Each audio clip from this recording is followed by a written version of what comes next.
Enjoy it. So I'm going to ask person number one. You're already at the microphone. Okay, so what is your name and what is your question? My name is Samantha, and this is really nerve-wracking. Hi, Tegan. Hi, Sarah. Band, Ted, Johnny, Sean. My question is okay, wait, hold on a second. Audience, beautiful, wonderful, talented, attractive, Asheville audience. Let's all focus our attention and love in silence on this young person here. Go ahead.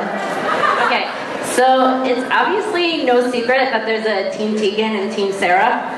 Obviously. Obviously. And my question is, which one do you feel has the most loyal fans? And maybe an example of these loyal fans? All right, well, how about... Thank you so much for your question. To the person who yelled, shut up. I hope that maybe you go home. Don't yell shut up at people, it's not nice. Maybe say, I don't like your question, or something.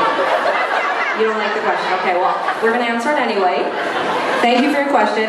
There is a Team Tegan and a Team Sara, but I think only a small percentage of our fans even care. I think that there's like a level of investment, and I think certain fans are invested in just the music, and some are invested in like our haircuts. Just a little, it's fine. But we appreciate it, and I think that the thing that Sarah and I have tried to keep going for the last 12 years is just that we try to be as reachable and accessible to our audience. We like all of you a lot, and so if you have a connection with one of us more than the other one, we support that. And I know there's more Team Sarahs right now because Sarah's single, everybody, and she's and that's good. And the Team Tegans I appreciate, and you can swap. We're like trading cards. That's totally fine. So, but thank you so much for your question. Thank you very much for coming tonight as well. You're both fabulous. Thank you. All right, question number 2. Okay, oh, I know this person. This is Nick. Nick, hi. Hi. How are you? I'm good. How are you? Good. What's your question? My question is, with the popularity of acts like Lady Gaga, do you think they help women in music by exposing more people, or do they hurt by thinking more about the act and performance than about the music? Okay. Did you hear the question? I did a little bit, yeah. Okay. Hey, Nick. Hi. You know, honestly, the thing that I think that what I would love to, as an artist, get away from is like feeling like if a woman does something, then somehow that totally just, like I don't want every time a woman does something in the music industry to have that reflect on what we do as women, you know. There's tons of like guys that are doing stuff that I don't necessarily agree with, or who are doing things artistically that I don't necessarily like or do like, and I don't think that we get compared with them. And so, you know, I think it's more like I don't necessarily think that Lady Gaga is doing the same type of music that Tegan and I are doing. Obviously, look at Tegan's outfit; that is the same. But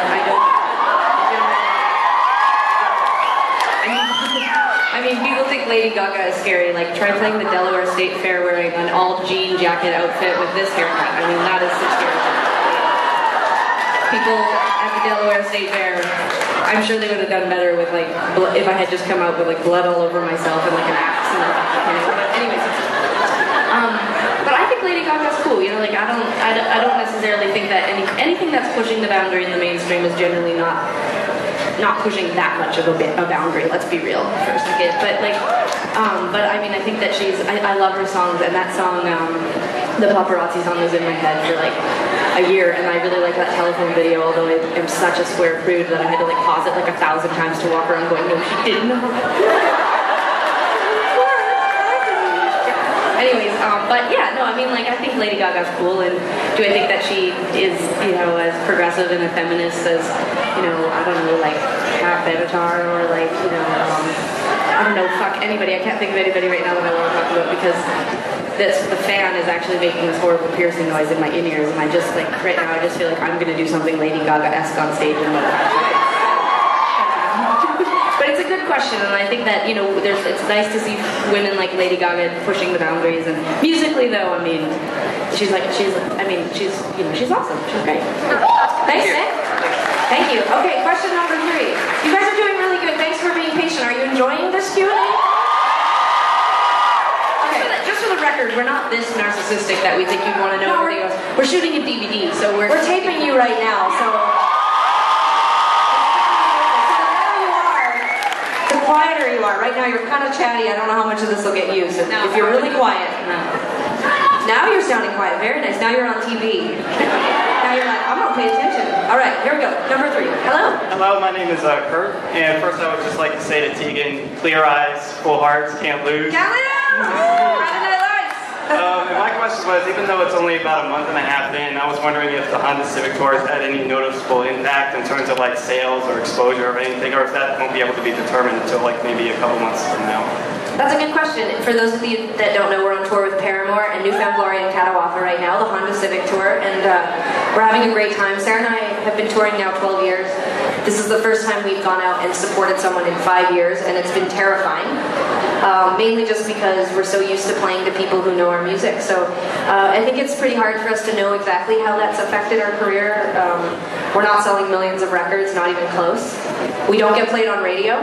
They don't really play women on radio if you play your own instrument and you don't dance. But Sarah actually is a really good dancer, so I'm not sure what's going on. I'm not sure the disconnect is. Not sure. But we're hoping this tour exposes us to more people. The fact is that Sarah and I don't feel like there should be a ceiling on who gets to listen to our music. So that's why we took the tour, and we'll see what comes of it. Right now we're just having a really good time because we're going to places we've never been before, like Asheville, North Carolina. So thank you so much for the question. Thank you. Yeah. All right, number 4. Oh my god. Hi. Hi. I might laugh nervously. That's okay.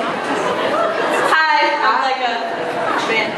I was just wondering, it's both of you can answer this. If you guys have like a lyric or quote or like anything that you like, it's important to you, like you live your life by, like, I don't know, I find it to be really important. Yeah, I mean, I got tattooed a couple years ago now with a Bruce Springsteen lyric. So fans always come up and ask us after they get tattoos if we think it's weird, like they get tattoos of us. Yes, I do. And here's the thing, I think it's really weird that I got tattooed with Bruce Springsteen. If I ever met him, I'd keep my jacket on. So yeah, and it was my "This Too Will Pass." It's a lyric that says, "What you don't surrender, the world just strips away." So it was my like calm down, relax kind of thing. So that's what I got done. Sarah, do you have a favorite quote or? You know, I don't, but I'm like one of those people that if you went through my bookshelves at home, that my books I always sort of earmark, and I always have like a pen and I like underline things, and I always I'm like a read out loud and cry kind of person. Like as soon as something is really funny or touching, I call people and I'm like, you have to hear this, and then I'm one of those people.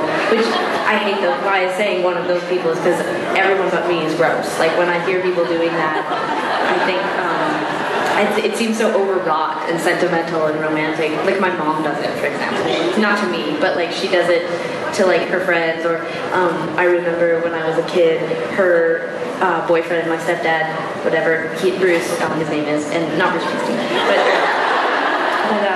anyways, one time I remember my mom like reading out loud to him, and me just even as a small child being like, give me a break, you know, like being like, this is what are we in a movie right now? And my mom was the type of mom who would like make out with her boyfriend in his like truck outside of our house and stuff like that. And she's very much like, I mean, she's like a cast character or whatever from Friday Night Lights. I mean, that's my mom basically, you know. So you know, she totally, probably by osmosis, if not genetically, passed that on to me. So I'm not sure that I have one quote, but I definitely am someone who's really struck by words and how they impact your life. Thank you. Thank you. Good question. All right, our last question for now.